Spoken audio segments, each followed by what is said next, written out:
क्या आप यकीन कर पाएंगे कि सुबह के पहले 48 मिनट, जिन्हें हमारे ऋषियों ने ब्रह्म मुहूर्त कहा है, वास्तव में आपकी पूरी नियति का नक्शा बदल सकते हैं। शायद आपको यह किसी दंत कथा, किसी प्राचीन ग्रंथ या किसी सिद्ध योगी की कथा जैसा लगे, लेकिन मेरे प्रिय साधकों, ये केवल कथा नहीं है। ये सनातन भारत का अमर सत्य है, जिसे केवल वही समझ पाता है जिसकी चेतना जागरण के लिए तैयार होती है। आज मैं आपको उस महारहस्य से परिचित कराने जा रहा हूं जिसे हमारे प्राचीन महायोगियों ने अमृत कलश कहा है। एक ऐसा समय जब आकाश शांत है, जब पृथ्वी गहरी सांस ले रही है, जब दिव्य ऊर्जाएं खुलकर बह रही हैं और जब ब्रह्मांड का द्वार साधक के लिए खुल जाता है। मेरे प्रिय, अगर आपने कभी महसूस किया हो कि जीवन में कुछ अटका हुआ है, कर्म भारी पड़ रहे हैं, मन अनजानी जंजीरों में बंधा हुआ है, प्रयास बहुत हैं, परिणाम कम है, तो संभव है कि आप उस दिव्य क्षण को छू ही नहीं रहे जिसके लिए आपकी आत्मा जन्मों जन्मों से प्रतीक्षा कर रही है। ब्रह्म मुहूर्त वो क्षण जब चेतना स्वर्ण बन जाती है। भारत के महान ऋषियों ने कहा है, जिसने ब्रह्म मुहूर्त को साध लिया, उसने अपने जीवन को साध लिया। क्यों? क्योंकि उस समय प्राण हवा में हल्के होते हैं, मन स्थिर होता है, आकाशीय तरंगे सूक्ष्मतम स्तर पर कार्य करती हैं और मानव चेतना अत्यधिक ग्रहणशील हो जाती है।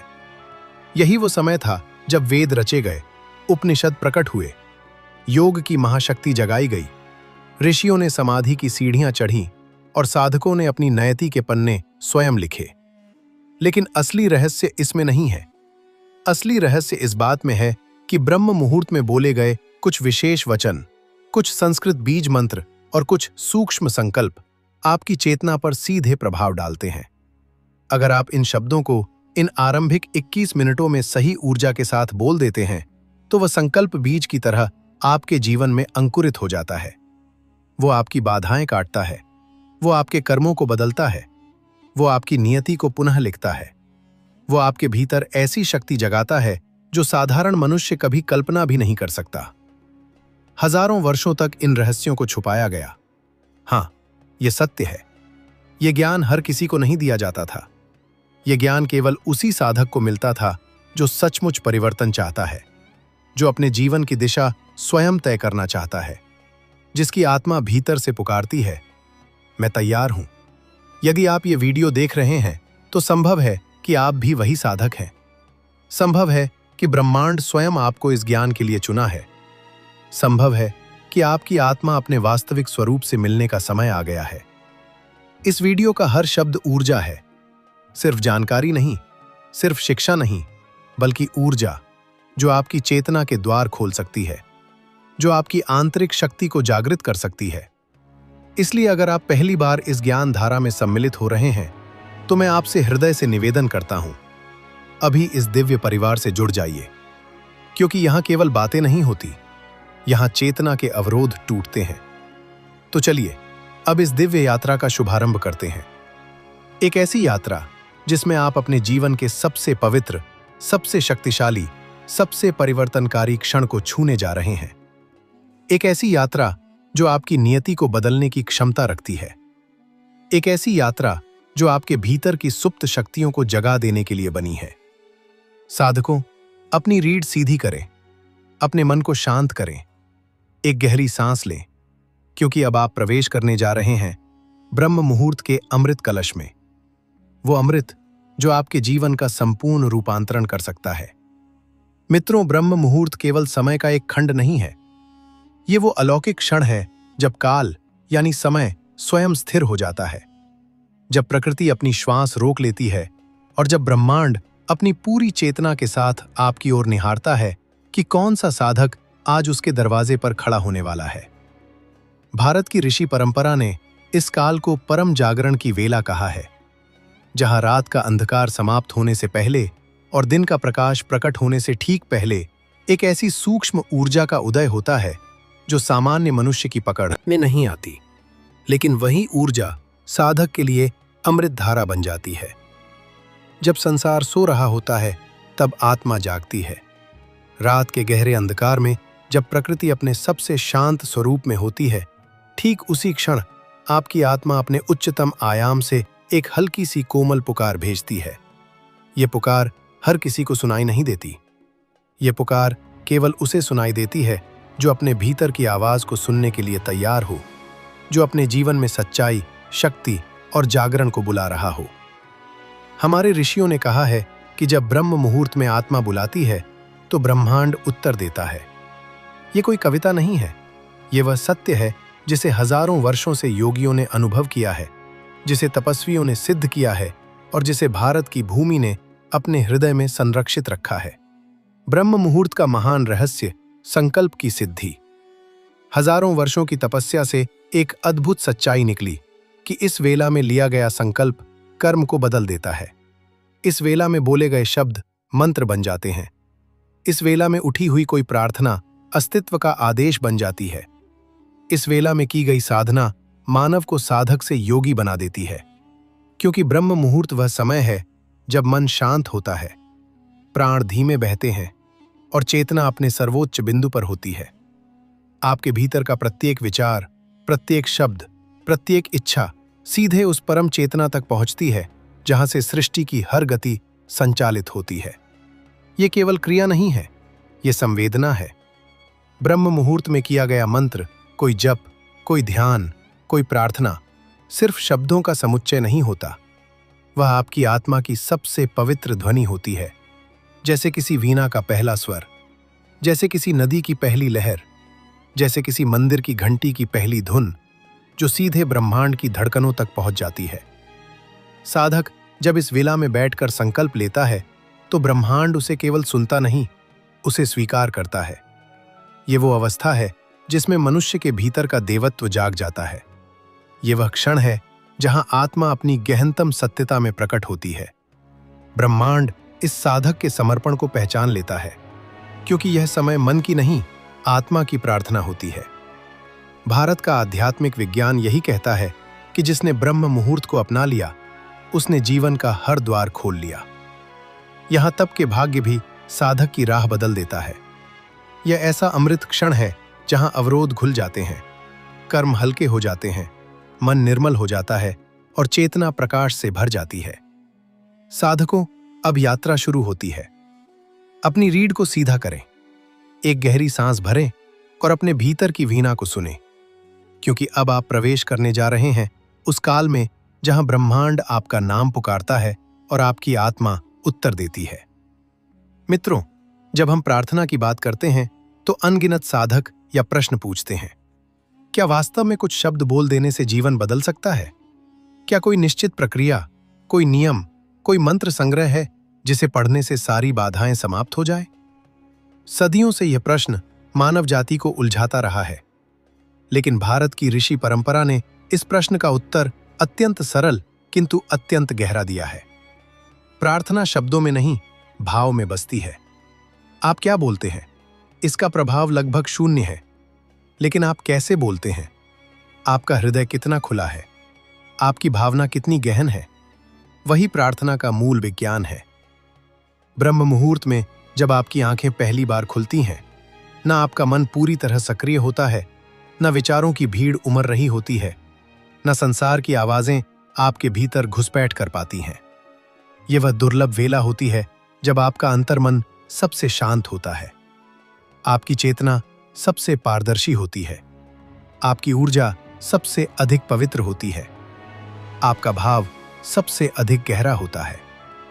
ऋषियों ने कहा है कि यह समय सृष्टि की शून्यता और साधक की पूर्णता का मिलन है, एक ऐसा संगम जहां उच्चतम परिणाम सबसे आसानी से उत्पन्न होते हैं। इस समय की गई प्रार्थना साधारण ध्वनि की तरह ब्रह्मांड में विलीन नहीं हो जाती, बल्कि वो सीधे ब्रह्म चेतना के केंद्र तक पहुंचती है। प्रार्थना केवल बोले गए शब्द नहीं, वो सृजन की ध्वनि है।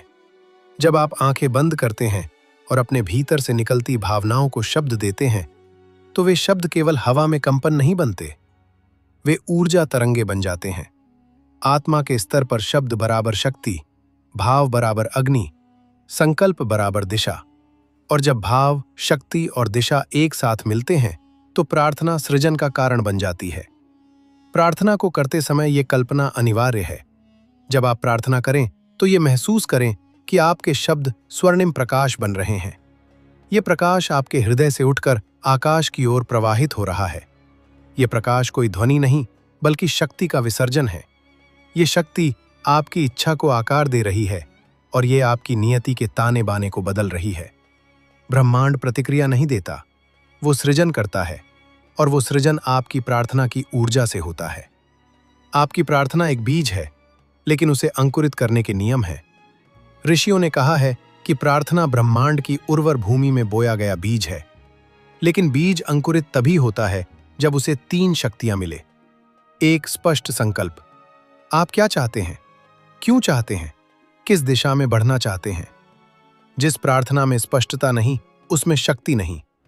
गहन भावनात्मकता, भावना ही वो ईंधन है जो आपकी चाह को गति देता है।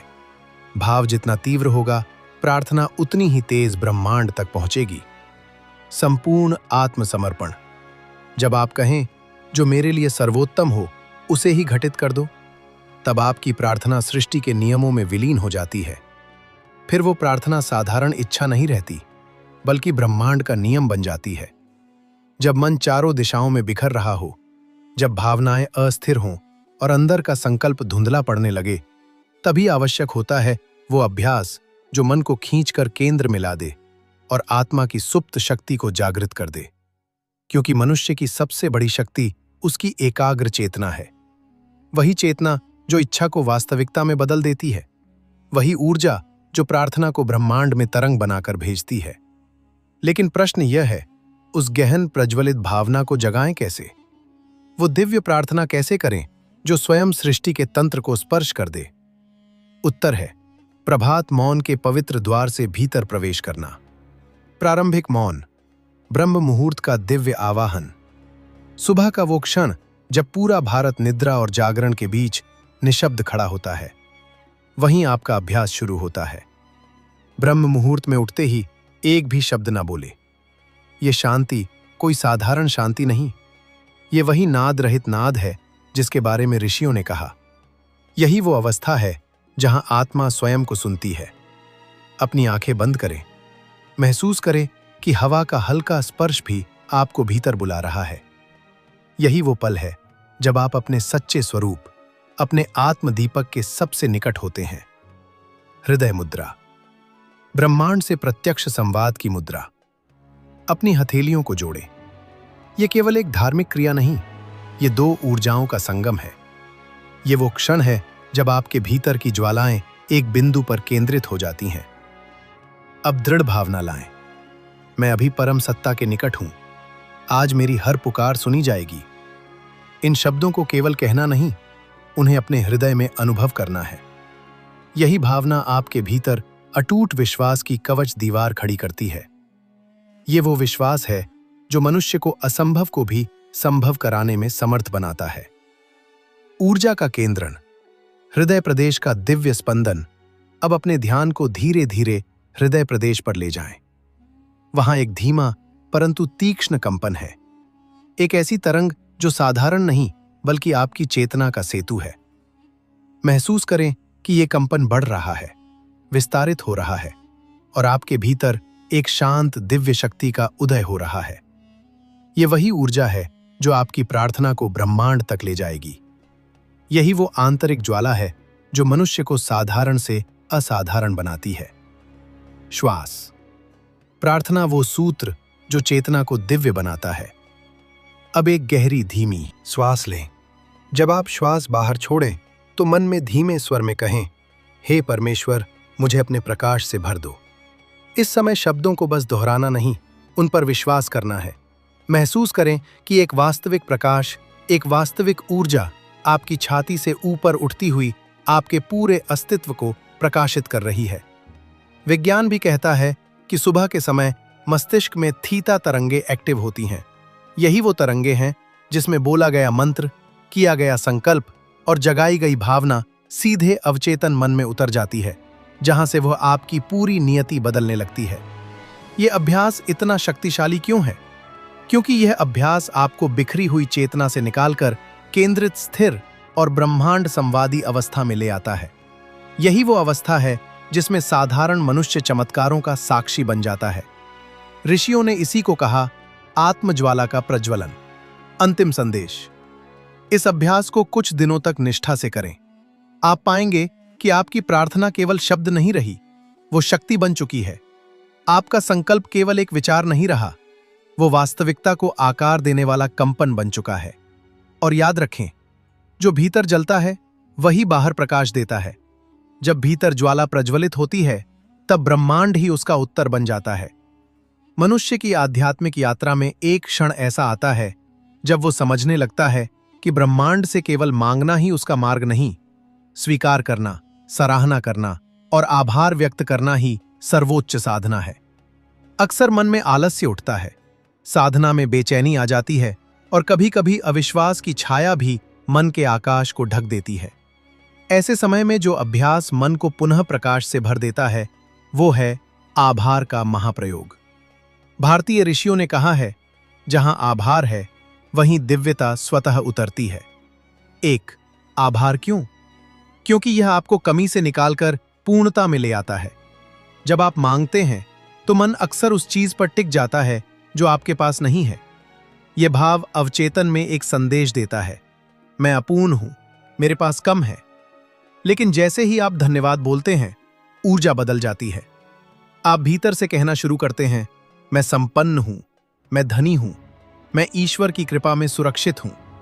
यह परिवर्तन केवल शब्दों का नहीं होता, यह आवृत्ति का परिवर्तन है और मनुष्य की आवृत्ति ही उसकी नियति का आधार होती है। 2. आभार। प्रार्थना ब्रह्मांड से प्रत्यक्ष संवाद। सुबह या शाम, जब भी मन शांत हो, अपनी हथेलियां जोड़ें, आंखें बंद करें और अत्यंत कोमल परंतु गहन भावना से कहें, धन्यवाद मेरे प्रभु, उस हर चीज के लिए जो मेरे जीवन में आई है और जो आने वाली है। मैं इस क्षण की पूर्णता को स्वीकार करता हूं। इन वाक्यों में एक अद्भुत शक्ति है। ये केवल धन्यवाद नहीं, ये समर्पण, विश्वास और ब्रह्मांड पर पूर्ण भरोसा है। भारतीय आध्यात्मिक परंपरा में इसे कहा गया, स्वीकृति ही सबसे बड़ा तप है। 3. आभार की तरंगे आपकी पूरी चेतना को बदल देती हैं। आभार व्यक्त करते ही मन एक ऐसी अवस्था में प्रवेश करता है जहां नकारात्मक विचार पिघल जाते हैं, हृदय शांत हो जाता है, मन में दिव्यता के प्रति कोमलता आ जाती है और एक अदृश्य आभा आपके आसपास बन जाती है। ब्रह्मांड की ऊर्जा उसी हृदय की ओर प्रवाहित होती है जो धन्यवाद कहने की क्षमता रखता है, क्योंकि आभार का भाव दैवीय अनुग्रह को आकर्षित करने का सबसे शुद्ध माध्यम है। 4. आभार।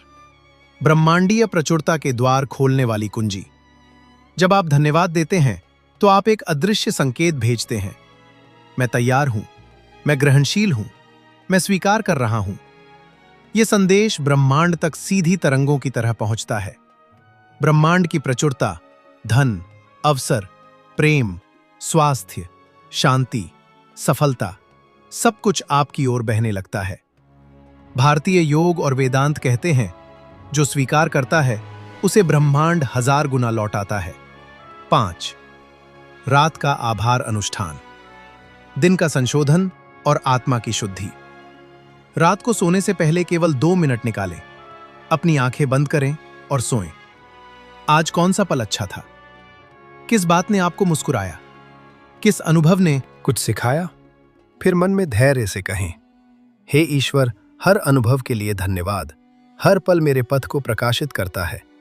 इस अभ्यास से मन की भारी ऊर्जा गिर जाती है और आप हल्के, शांत और दिव्य होकर सोते हैं। यही वो नींद है जो आपकी ऊर्जा को पुनः जन्म देती है। 6. आभार। आपको साधारण मनुष्य से चुंबकीय चेतना में बदल देता है। आभार वह शक्ति है जो आपकी इच्छाओं को चुंबकीय बनाती है, आपके कर्म को हल्का बनाती है, आपके शब्दों में दिव्यता भरती है, आपके मार्ग में अदृश्य सहारे भेजती है और सबसे बड़ा चमत्कार ये, आपकी भावना को सकारात्मक आवृत्ति पर स्थिर कर देती है। मनुष्य की भावनाएं ही उसकी वास्तविक शक्ति हैं। जब आपकी भावना कृतज्ञ होती है तो आपका पूरा अस्तित्व ब्रह्मांड की तरंगों के साथ नृत्य करने लगता है। आभार कोई साधारण अभ्यास नहीं, ये आध्यात्मिक विज्ञान है। ये वह ऊर्जा है जो अभाव को प्रचुरता में, अशांति को शांति में और सामान्य जीवन को दिव्य यात्रा में बदल देती है। याद रखें, मांगना मनुष्य का स्वभाव है, लेकिन धन्यवाद देना दिव्यता का द्वार है। और जो धन्यवाद की राह पर चलता है, उसके जीवन में चमत्कार अपरिहार्य हो जाते हैं।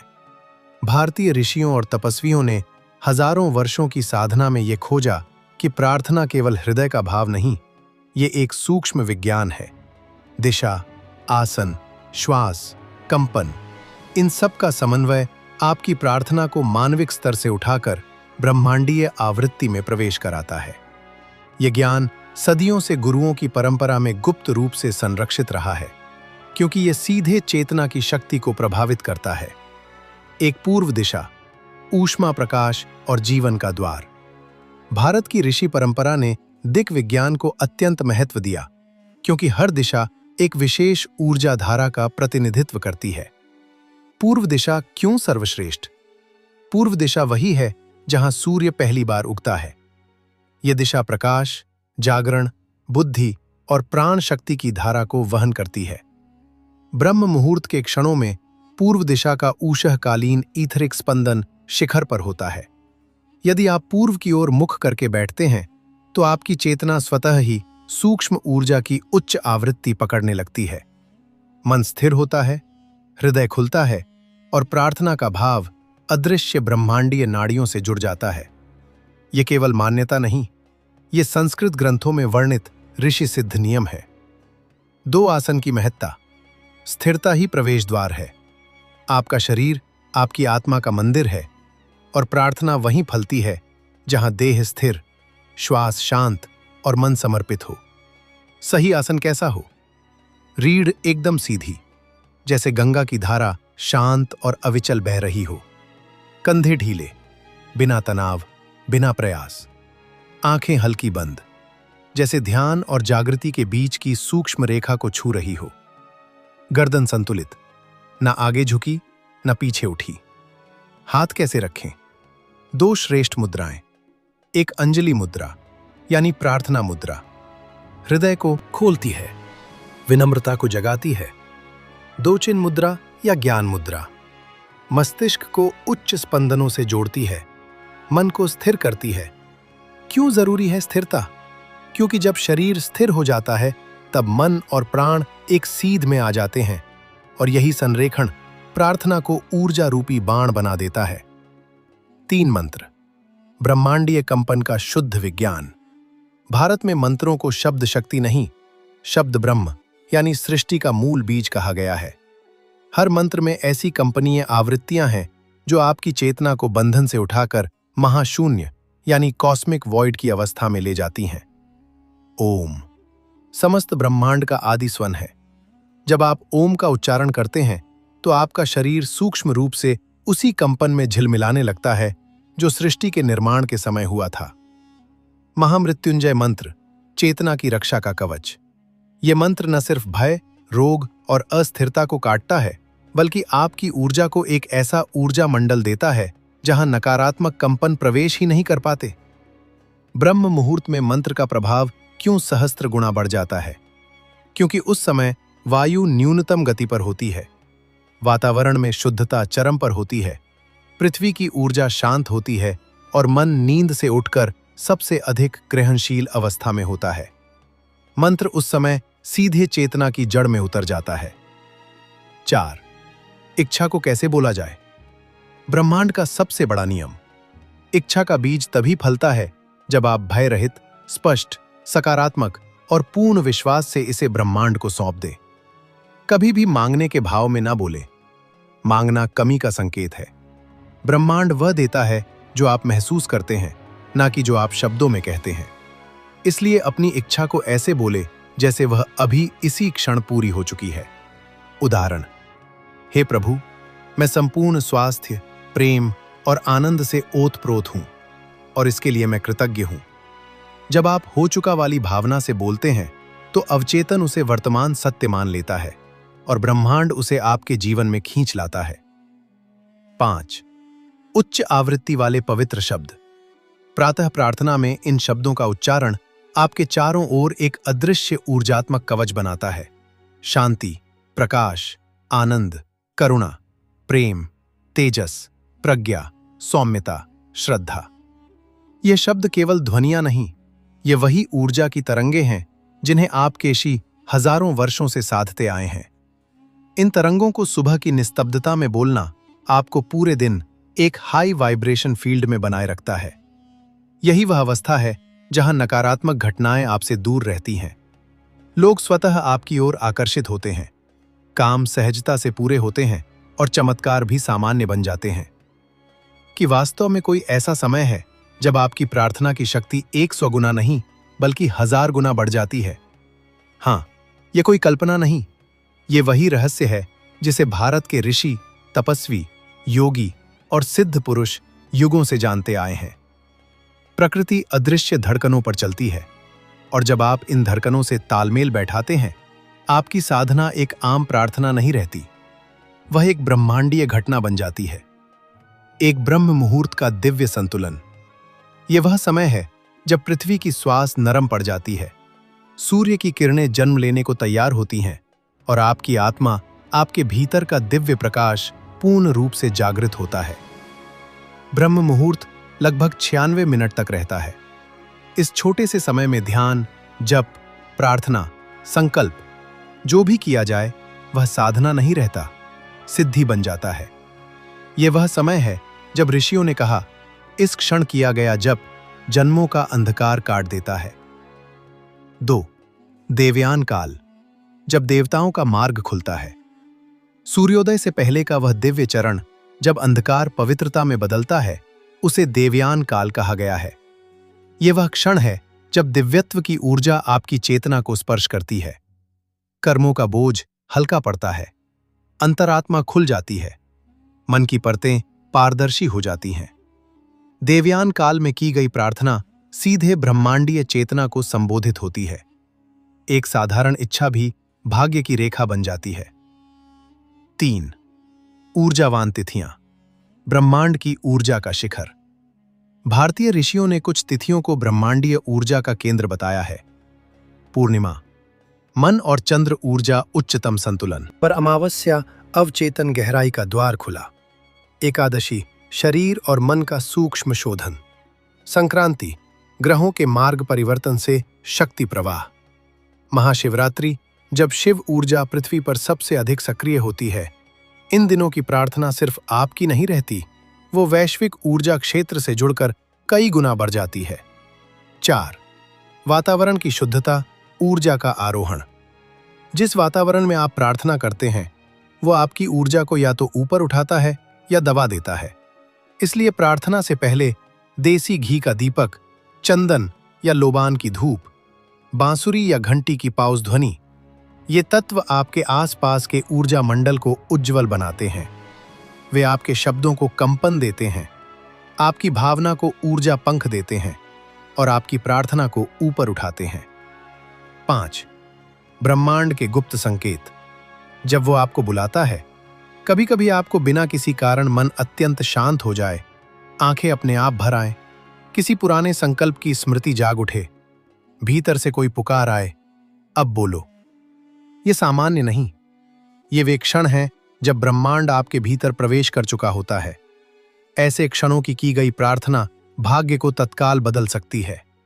यही क्षण है जिसे योगी कर्म विघटन का द्वार कहते हैं। इस पल की गई मौन प्रार्थना सीधा आपकी नियति की मिट्टी में उतरकर उसको नया आकार दे देती है। निष्कर्ष, साधना तब फलती है जब आप प्रकृति की लय में बहते हैं।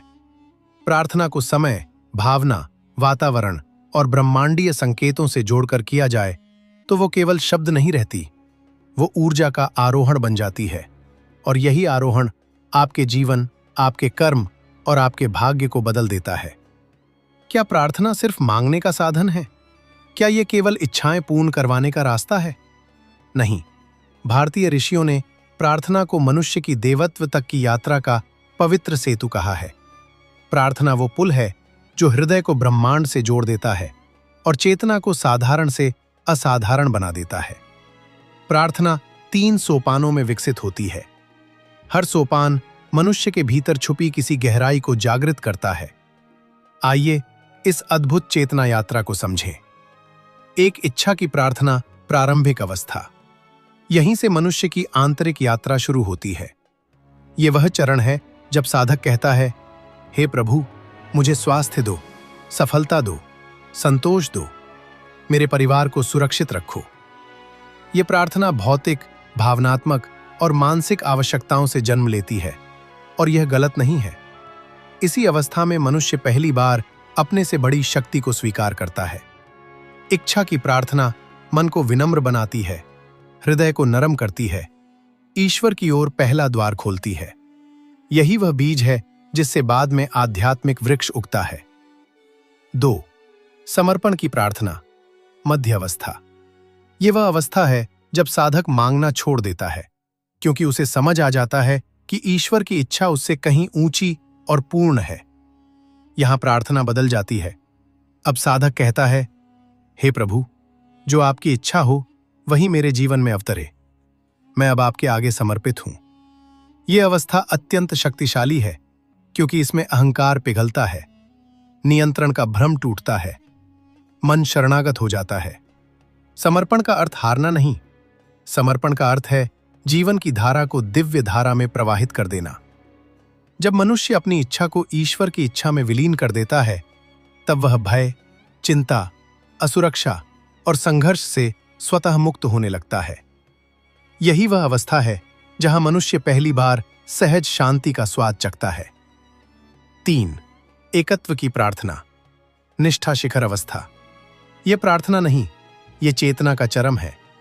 यहां शब्द समाप्त हो जाते हैं, भाव समाप्त हो जाते हैं, केवल मौन बचता है। यह वह पवित्र क्षण होता है जब साधक अनुभव करता है, मैं और ईश्वर अलग नहीं, मैं उसी प्रकाश की एक चिंगारी हूं।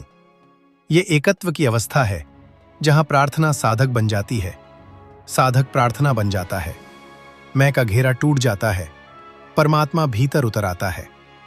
इस अवस्था को योगी अद्वैत भाव कहते हैं, जहां साधक स्वयं को ब्रह्मांड का जीवित अंग अनुभव करता है। यहां कोई मांग नहीं बचती, यहां कोई दूरी नहीं बचती, यहां केवल पूर्णता बचती है। जब साधक इन तीनों सोपानों को पार कर लेता है, तब वह ईश्वर से कुछ मांगता नहीं, बल्कि स्वयं ईश्वर की ऊर्जा का प्रवाह बन जाता है। उसका जीवन आशीर्वाद बन जाता है, उसकी सांसें जप बन जाती हैं, उसका मौन ध्यान बन जाता है और उसकी उपस्थिति दूसरों के जीवन का प्रकाश बन जाती है। प्रार्थना में भावना, समर्पण और विश्वास अत्यंत आवश्यक हैं। लेकिन परम अवस्था तक पहुंचने के लिए केवल भावनाएं पर्याप्त नहीं। इसके लिए चाहिए निरंतर साधना, सही समय, सही ऊर्जा और वे प्राचीन गुप्त विधियां जिन्हें भारतीय ऋषियों ने हजारों वर्षों की तपस्या में खोजा। आज आप उन्हीं दिव्य विधियों को जानने जा रहे हैं, विधियां जो आपकी प्रार्थना को क्षणिक नहीं, अमर बना देंगी। विधियां जो आपके मन के कंपन को पृथ्वी की ऊर्जा और ब्रह्मांड की लय से जोड़ देंगी। विधियां जो आपकी चेतना को साधारण मनुष्य से उज्जवल दिव्यता तक उठा देंगी। एक प्रभात, मौन आत्मा के द्वार खोलने का रहस्य। 20 मिनट ब्रह्म मुहूर्त में उठकर 20 मिनट का अखंड मौन, ये कोई सामान्य क्रिया नहीं, ये आत्मा के द्वार का प्रथम स्पर्श है। इस समय वायुमंडल में प्राण ऊर्जा सर्वोच्च रहती है, मन की आंतरिक तरंगें शांत होती हैं, प्रकृति और चेतना समान लय में धड़कते हैं। जब आप इस समय मौन में बैठते हैं तो चंचल मन की सारी हलचल धीरे धीरे पिघल जाती है। धीमे धीमे केवल एक ही ध्वनि शेष रहती है, ओम की सूक्ष्म नादलय जो भीतर अनवरत गूंजती है। यही मौन आपको आपकी आत्मा के सबसे पास ले जाता है। 2 श्वास गणना, प्रार्थना ऊर्जा को केंद्र में लाने का विज्ञान। प्रार्थना से पहले श्वास की गणना करना एक अत्यंत शक्तिशाली साधना है। गहरी श्वास लें, धीरे छोड़ें। हर श्वास के साथ मन में प्रभु का स्मरण करें। यह साधना 3 कार्य करती है। बिखरी हुई मानसिक ऊर्जा को एक केंद्र पर लाती है, विचारों की हलचल को शांत करती है और प्रार्थना के भाव को अवचेतन मन तक पहुंचाती है। ऋषियों ने कहा है कि जिसकी श्वास नियंत्रित, उसका मन नियंत्रित, जिसका मन नियंत्रित, उसकी प्रार्थना सिद्ध श्वास स्वयं ब्रह्म का स्पर्श है। आप जितनी सचेत श्वास लेते हैं, उतने ही निकट आप दिव्य शक्ति के हो जाते हैं। 3 दीप प्रार्थना, लौ में छिपा आंतरिक सूर्य। एक छोटा सा दीपक जलाएं और उसकी अडिग शांत लौ पर दृष्टि टिकाएं। कुछ क्षण बाद आंखें हल्के से बंद करें और कल्पना करें कि वही पवित्र प्रकाश आपकी पूरी चेतना में फैल रहा है। इस दीप ध्यान से अंधकार, भय और भ्रम पिघलते हैं। चित्त का प्रदूषण साफ होता है। हृदय के भीतर एक शुद्ध ज्योति जन्म लेती है। भारतीय परंपरा में दीपक सिर्फ रोशनी नहीं, ये ज्ञान, ऊर्जा और चैतन्य का प्रतीक है। दीपक का प्रकाश आपके भीतर के अंतः सूर्य को जगाता है। जब आप दीप प्रकाश में प्रार्थना करते हैं तो आपकी ऊर्जा ऊर्ध्वमुखी हो जाती है और यही वह अवस्था है जिसमें प्रार्थना ब्रह्मांड तक पहुंचती है। 4. नाद योग। प्रार्थना ब्रह्मांडीय ध्वनि से तादात्म्य।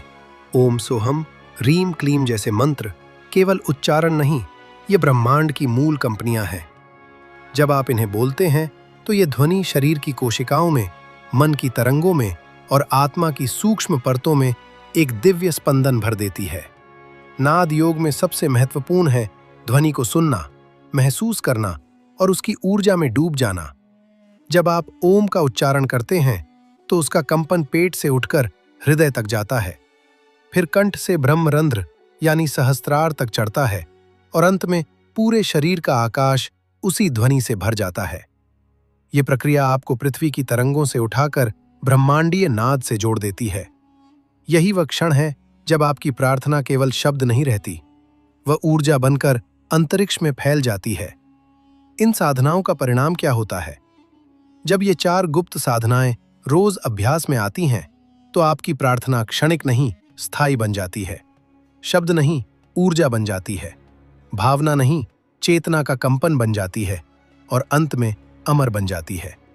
ऐसी प्रार्थना आपके जीवन को नहीं बदलती, आपकी नियति बदल देती है। अनेक साधक ये शिकायत करते हैं, मैंने प्रार्थना की, श्रद्धा भी रखी, साधना भी की, फिर भी जीवन में कोई दिव्य उत्तर क्यों नहीं आया? क्या ईश्वर चुनिंदा लोगों की सुनता है? क्या केवल कुछ का ही भाग्य खुलता है? क्या हमारी पुकार आकाश तक पहुंच ही नहीं पाती? महर्षियों ने इन प्रश्नों का गढ़ समाधान दिया है। उन्होंने बताया कि प्रार्थना कभी नष्ट नहीं होती, पर कई बार हमारे भीतर ही ऐसे अवरोध जन्म लेते हैं जो उस प्रार्थना के मार्ग में दीवार बनकर खड़े हो जाते हैं। आज आप जानेंगे वे 5 महान अवरोध जिन्हें दूर कर दिया जाए तो प्रार्थना केवल सुनी ही नहीं जाती, सिद्ध हो जाती है। एक चंचल चित मन की अस्थिरता का महान अवरोध। प्रार्थना उस तीर की तरह है जो तभी लक्ष्य तक पहुंचता है जब धनुष स्थिर हो। बहुत बार हमारे होंठ कुछ बोलते हैं, हे प्रभु मुझे शांति दें, पर भीतर का मन भाग रहा होता है। बीते दुखों, आने वाले भय, इच्छाओं और असंख्य विचारों में। ईश्वर शब्द नहीं देखता, ईश्वर चित्त की स्थिर लौ देखता है। जो साधक अपने मन को थोड़ी देर के लिए भी स्थिर, निर्मल, शांत कर ले, उसकी प्रार्थना आकाश में बिना भटके पहुंच जाती है। 2. केवल स्वार्थ कामनाओं में लिपटी प्रार्थना। प्रार्थना यदि केवल मुझे दो, मेरी इच्छा, मेरा लाभ जैसे शब्दों से भरी हो तो वह आत्मा की प्रार्थना नहीं कहलाती। ईश्वर कामनाएं पूरी करने वाला व्यापारी नहीं, बल्कि आत्मा का सत्य है। जब प्रार्थना में केवल लालसा हो और समर्पण ना हो तो उसका कंपन कमजोर हो जाता है। महर्षियों ने कहा है कि जिस प्रार्थना में केवल मांग है वो कभी ब्रह्म तक नहीं पहुंचती। जिसमें समर्पण है वो ब्रह्म को आपके भीतर उतार देती है। 3. धैर्य का अभाव। प्रार्थना की सबसे सूक्ष्म परीक्षा। हम मनुष्य अपनी घड़ी देखते हैं, लेकिन दिव्य योजना काल के अनंत आयाम में चलती है। हमें चाहिए अभी तुरंत, इसी क्षण, पर ब्रह्मांड देखता है कि कौन सा समय, कौन सी अवस्था, कौन सा फल साधक के लिए उचित है। यदि फल जल्दी दे दिया गया तो वह अहित भी हो सकता है। इसलिए कभी कभी ब्रह्मांड उत्तर देता है, पर विलंब के रूप में। यह विलंब दंड नहीं, वरदान होता है। 4. विपरीत कर्म। साधना और जीवन में विरोधाभास। यदि सुबह ब्रह्म मुहूर्त में आपने शांति की प्रार्थना की और दिन भर क्रोध, विवाद, निंदा में रहे, तो सुबह की ऊर्जा और दिन की ऊर्जा आपस में टकराकर पूरी शक्ति को मिटा देती हैं। यदि आपने स्वास्थ्य की प्रार्थना की लेकिन दिन भर शरीर को अनुशासन से दूर रखा तो ऊर्जा रुक जाती है। यदि प्रेम की प्रार्थना की और व्यवहार में कठोरता रखी तो प्रार्थना अवरुद्ध हो जाती है। साधना तभी फलित होती है जब जीवन भी उसी दिशा में चलता है, अन्यथा ऊर्जाएं परस्पर नष्ट हो जाती हैं। 5. अविश्वास की छाया। सूक्ष्म संदेह की घातक शक्ति। सबसे घातक बाधा है मन के गहरे कोने में छुपा एक छोटा सा विचार। क्या सच में मेरी प्रार्थना सुनी जा रही है? क्या यह कभी पूरा होगा?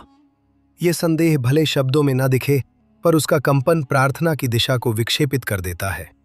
संदेह वो छोटा सा बीज है जो बड़ी से बड़ी साधना को सुखा सकता है। याद रखिए, ईश्वर को आपके शब्दों की नहीं, आपके विश्वास की भाषा समझ आती है। जब विश्वास दृढ़ हो जाता है तो ब्रह्मांड का हर कण आपके पक्ष में खड़ा हो जाता है।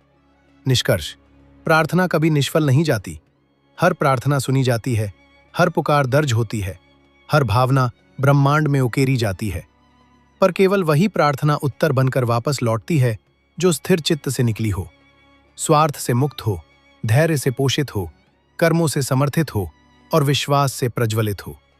जब ये 5 अवरोध मिट जाते हैं तो आपकी प्रार्थना भाग्य बदलने वाली शक्ति बन जाती है।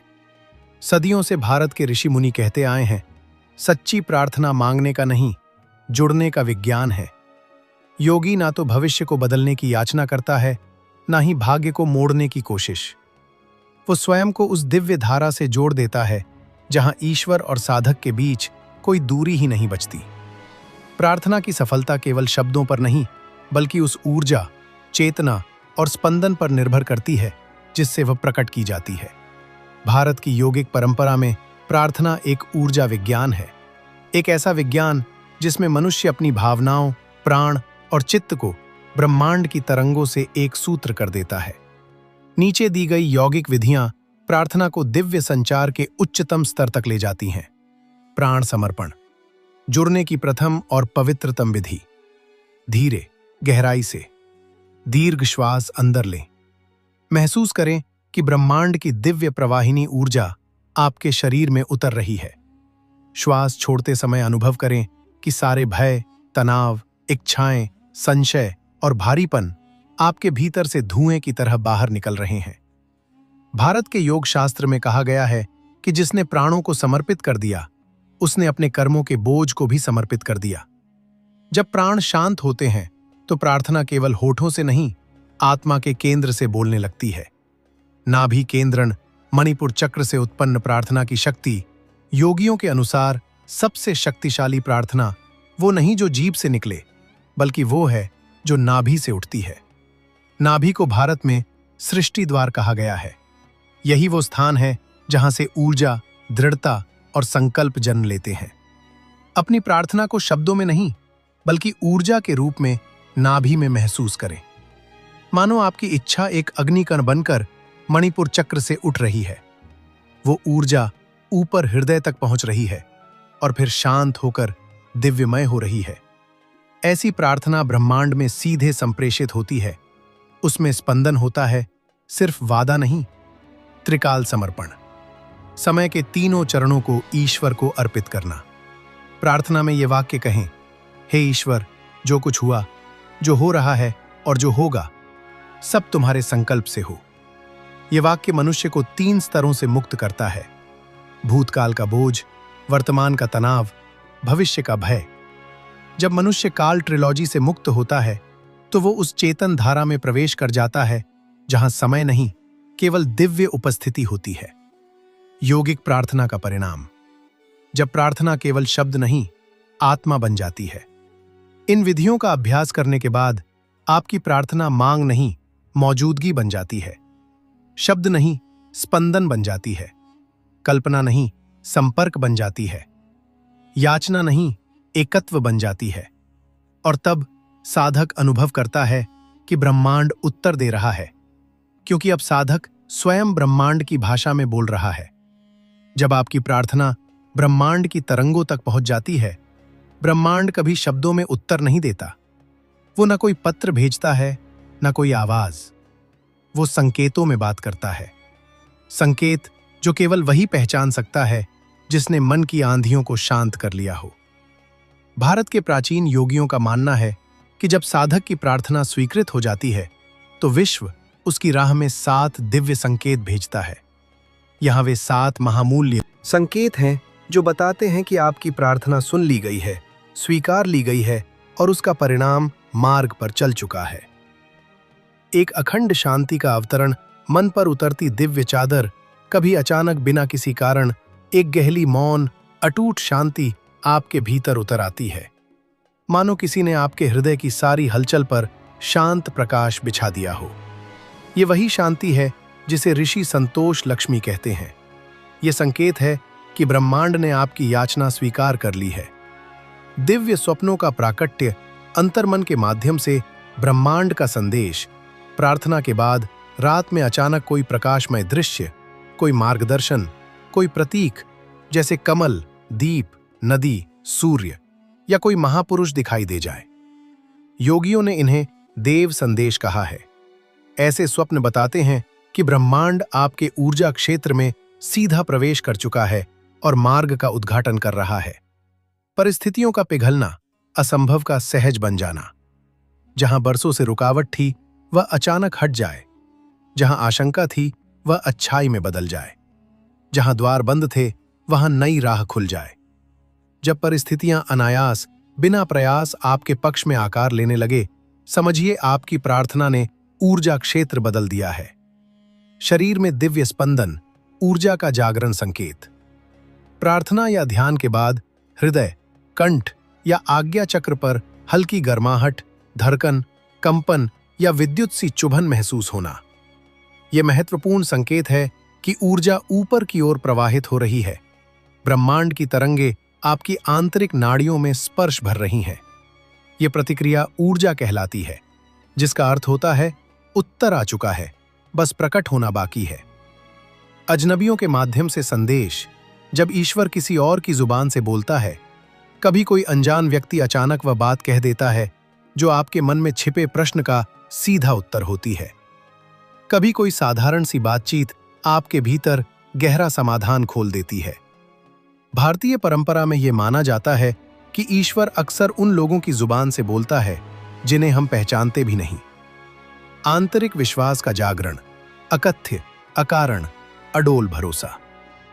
एक दिन अचानक भीतर से एक स्पष्ट आवाज उठती है, अब चिंता मत करो, सब ठीक हो जाएगा। इस आवाज का कोई तर्क नहीं होता, कोई सबूत नहीं होता, पर वह सच्चाई से भरी होती है। इसे योगी अंतर प्रेरणा कहते हैं।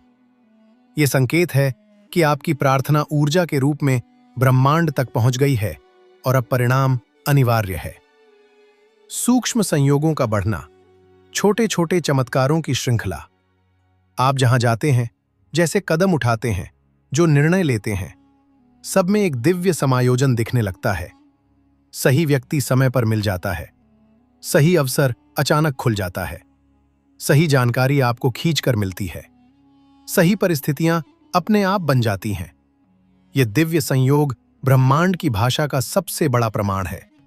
ये संकेत तभी दिखते हैं जब साधक चेतना को जागृत करता है।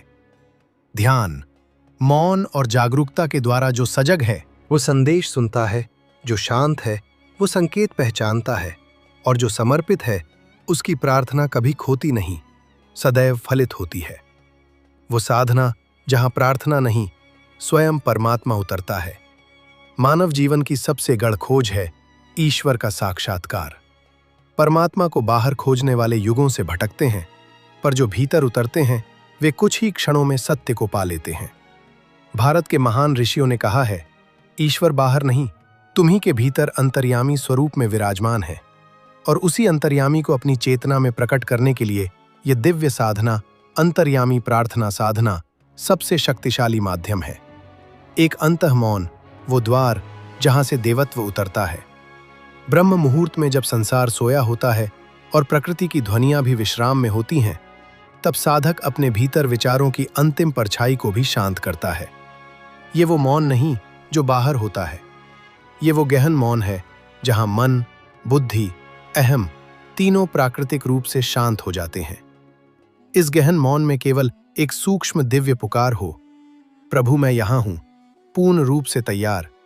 आपके स्वागत हेतु ये वचन कोई शब्द नहीं, एक ऊर्जा होती है जो आपके आभा मंडल को पवित्र कर देती है। दो प्राण संवेदन। श्वास में ईश्वर का दिव्य स्पर्श। साधारण मनुष्य श्वास को हवा समझता है, पर साधक श्वास को प्रभु का प्रत्यक्ष स्पर्श अनुभव करता है। धीरे धीरे श्वास लें, जैसे ब्रह्मांड का प्रकाश आपके फेफड़ों में उतर रहा हो।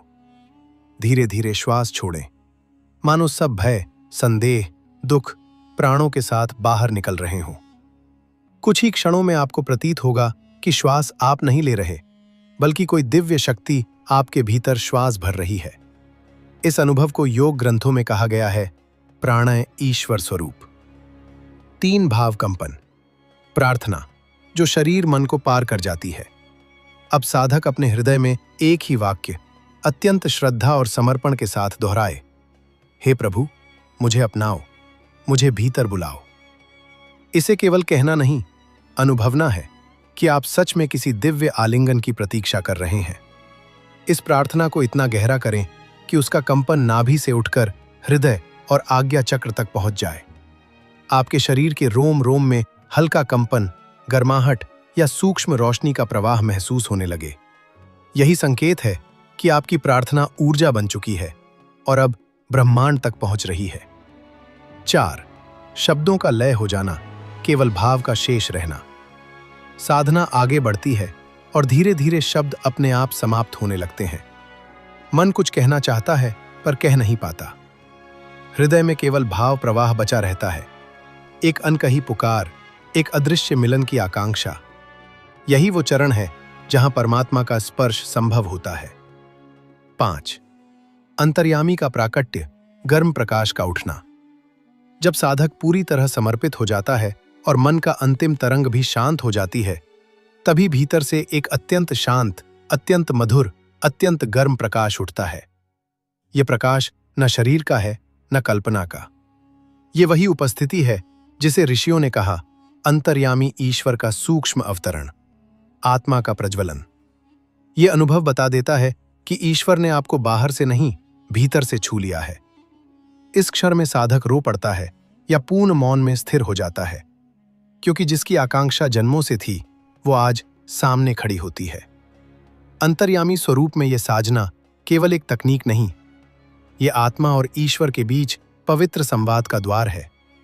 जिसने इसे एक बार भी अनुभव कर लिया, वो जान जाता है ईश्वर कहीं बाहर नहीं, वो स्वयं हमारे भीतर धड़कते हृदय में बसे हैं। वो पद्धति जो मनुष्य को सामान्य से दिव्य में रूपांतरित कर देती है। सृष्टि के महान ऋषियों ने कहा है, जिसने प्रार्थना को आदत नहीं बल्कि जीवन की धड़कन बना लिया, वही सच अर्थ में ईश्वर का प्रिय बन जाता है। प्रार्थना केवल कुछ क्षणों का भाव नहीं, ये पूरा जीवन है। यदि हर क्षण को साधना में बदल दिया जाए तो मनुष्य की चेतना सीधे दैय स्तरों में प्रवेश करने लगती है। इसी रहस्य को उन्होंने नाम दिया त्रिकाल प्रार्थना प्रणाली। ये केवल 3 समय की प्रार्थना नहीं, ये जीवन का संपूर्ण आध्यात्मिक पुनर्जन्म है। पहला प्रातःकाल ब्रह्म मुहूर्त का समर्पण, आत्मा का ब्रह्म से प्रथम संवाद। ये वह क्षण है जब सृष्टि मौन होती है और ब्रह्मांड एक दिव्य द्वार खोलता है। इस समय की प्रार्थना आपके पूरे दिन का भाग्य लिख देती है।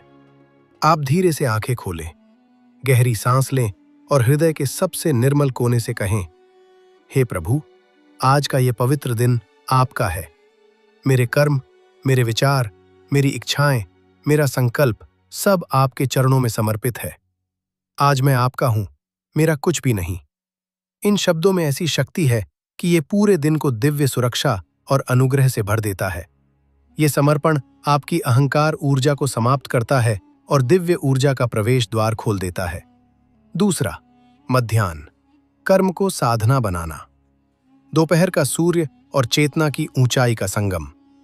ये दिन का वह क्षण है जब भौतिक गतिविधियां सबसे अधिक होती हैं। यहीं साधक की परीक्षा भी होती है। ऋषियों ने कहा, कर्म करते हुए भी ईश्वर स्मरण हो, वही सच्चा योग है। अपनी दिनचर्या, काम, व्यवसाय, घर, संबंध, जिम्मेदारियां जो भी कर रहे हैं, हृदय में एक पल ठहर कर कहें, हे ईश्वर, जो भी मैं कर रहा हूं, आपके निमित्त, आपके नाम से, आपके आदेश से कर रहा हूं। ये वचन कार्य को बोझ नहीं रहने देता, वो एक सेवा बन जाता है। इस क्षण से साधारण कर्म योग बन जाता है और आपका सामान्य जीवन एक आध्यात्मिक पथ में बदलने लगता है। ध्यान रहे, यह अभ्यास आपकी ऊर्जा को नकारात्मकता, क्रोध, थकान से बचाता है और दिव्य संरक्षण घेरा बनाता है। तीसरा, रात्रि आभार और विसर्जन।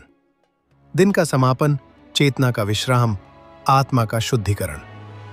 दिन भर के अनुभवों, संघर्षों, जीत, हार, भावनाओं और घटनाओं को अपने हृदय में उठाकर संध्या के गहन मौन में कहें, प्रभु, आज के हर क्षण के लिए धन्यवाद।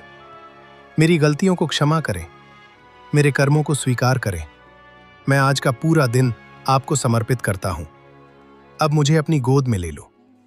ये वाक्य आपकी संपूर्ण नकारात्मक ऊर्जा को आकाश में विलीन कर देता है। ये प्रार्थना रात को आपकी आत्मा को पवित्र नींद देती है और चेतना अगली सुबह दिव्यता की नई ताजगी के साथ उठती है। ये विसर्जन आपको गहरे मानसिक बोझों, पुरानी पीड़ाओं और दिन भर की थकान से मुक्त करता है। त्रिकाल प्रार्थना का फल, दिव्यता का स्थायी आवास। जब ये तीनों साधनाएं, प्रातः समर्पण, दोपहर सेवा, रात्रि आभार, हर दिन दोहराई जाती हैं, तो आपकी चेतना धीरे धीरे आम मनुष्य की चेतना से उठकर ऋषियों की चेतना में प्रवेश करने लगती है। आपके भीतर एक अखंड ऊर्जा, एक अविरत शांति और एक सदैव जागृत दिव्यता स्थापित हो जाती है। मन शांत होता है, कर्म शुद्ध हो जाते हैं और जीवन स्वयं ही एक जीवंत प्रार्थना बन जाता है। साधना का वह द्वार जहां साधक स्वयं ही प्रकाश बनना प्रारंभ करता है। प्रिय साधक, आपकी अभी तक की आध्यात्मिक यात्रा, आपके अंतःकरण की वह पवित्र खोज अब एक ऐसे मुकाम पर पहुंच चुकी है जहां साधना केवल एक अभ्यास नहीं रहती, बल्कि अस्तित्व का स्वभाव बन जाती है। समझ लीजिए, ये मार्ग अभी समाप्त नहीं हुआ। ये तो बस वो पल है जहां आपकी आत्मा ने पहली बार अपने ही भीतर छिपे ईश्वर का स्पर्श महसूस किया है। अब इस दिव्यता को जीवित रखना, इसे निरंतर बढ़ाना, इसे जीवन की हर सांस में पिरो देना, यही आपका अगला पवित्र कदम है। आपकी चेतना आगे क्या चाहती है? आपके भीतर जो दिव्य कंपन जागृत हो गया है, वह स्थायी तभी बनता है जब साधक किसी उच्च स्रोत से लगातार प्रेरणा प्राप्त करता है। मनुष्य का मन चंचल है, ऊर्जा उतार चढ़ाव में रहती है, पर साधक का मन तब स्थिर होता है जब उसे आध्यात्मिक सहारा, शांति का संग और एक ऐसा परिवार मिलता है जो उच्च चेतना की अग्नि को निरंतर प्रज्वलित रखता है। यही कारण है कि ऋषियों ने कहा कि साधक अकेला नहीं चलता, संगति उसे ऊंचाई देती है। हमारे सर्वव्यापी चेतना परिवार का आवाहन आज मैं विनम्रता और प्रेम से आपसे निमंत्रण करता हूं। आइए, हमारे सर्वव्यापी चेतना चैनल से जुड़िए। ये केवल एक चैनल नहीं, ये एक जीवंत आध्यात्मिक परंपरा, एक साधना का संवाह और एक चेतना का परिवार है। ये वह पवित्र स्थान है जहां हर वीडियो, हर साधना, हर ध्यान, हर मंत्र आपके भीतर की सुषुप्त दिव्यता को जगाने के लिए रचा गया है। ये वो परिवार है जो आपको प्रतिदिन याद दिलाएगा, तुम केवल शरीर नहीं, तुम ऊर्जा हो, प्रकाश हो, दिव्यता का अंश हो। तुम वही हो जिसे ऋषि अमृत पुत्र कहते थे। क्यों जुड़े? क्योंकि इस पथ पर प्रेरणा की अग्नि बुझनी नहीं चाहिए। क्योंकि जब आप अकेले पढ़ते हैं तो ऊर्जा मंद हो जाती है। क्योंकि आपका उच्चतर स्व आपको प्रतिदिन एक दिव्य संकेत देना चाहता है। क्योंकि आपका जीवन अब सामान्य नहीं रहा, आप जागरण के मार्ग पर हैं और इस यात्रा में दिव्य संदेशों का सतत प्रवाह आपकी चेतना को स्थिर, जागृत और प्रकाशित रखता है। अभी जुड़िए और साधना में अखंडता जगाइए। इसलिए हे साधक, यदि आपने अपने भीतर उस दिव्य स्पंदन को महसूस किया है तो बिना विलंब अभी हमारे भक्ति रियल ज्ञान चैनल को सब्सक्राइब कीजिए और साथ ही बेल आइकन दबाइए, ताकि जब भी कोई नई साधना, नया ध्यान, नई ऊर्जा विधि या नई ज्ञान गंगा का प्रवाह आए, सबसे पहले वही प्रकाश आपके जीवन में प्रवेश करे। ये एक छोटा सा कार्य है, पर इसके फल समूची चेतना में प्रस्फुटित होते हैं। अंतिम आशीष। इस अमूल्य दिव्य ज्ञान को अंत तक आत्मसात करने के लिए आपको हृदय से प्रणाम। आपका हर श्वास प्रकाश से भरा हो, आपका हर विचार शांति से जन्म ले, आपका प्रत्येक कर्म दिव्यता के प्रति समर्पित हो, आपके जीवन का हर क्षण एक चलता फिरता मंदिर बन जाए। आपका हर कदम, हर धड़कन, हर पल दिव्यता से संपन्न।